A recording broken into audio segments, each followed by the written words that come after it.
Corona pandemic తర్వాత వరుస ఫ్లాపులను ఎదుర్కొంటున్న బాలీవుడ్ ఆశలన్నీ బ్రహ్మాస్త్ర చిత్రంపైనే ఉన్నాయి.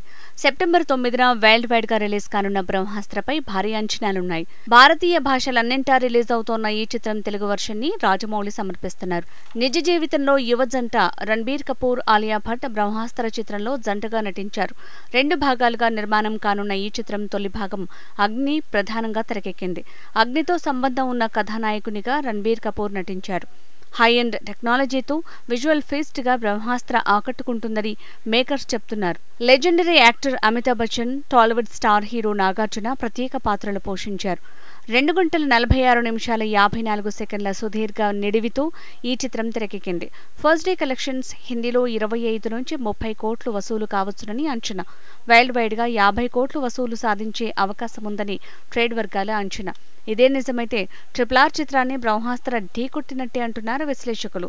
తొలి రోజు కలెక్షన్స్ లో RRR ని క్రాస్ చేసే ఛాన్స్ ని బ్రహ్మాస్త్ర దక్కించుకోవచ్చు. అయితే KGF 2 ఫస్ట్ డే కలెక్షన్స్ ని బ్రహ్మాస్త్ర రీచ్ కాకపోవచ్చు. అలాగే బాహుబలి 2 తొలి రోజు వసూళ్లని కూడా బ్రహ్మాస్త్ర చేరుకోవటం కష్టమేనంటున్నారు సినీ క్రిటిక్స్. ఫస్ట్ డే కలెక్షన్స్ లో RRR ని బ్రహ్మాస్త్ర క్రాస్ చేస్తే అంపశయ్యపై ఉన్న బాలీవుడ్ కి కొత్త ఊపిరిని పోసినట్టే.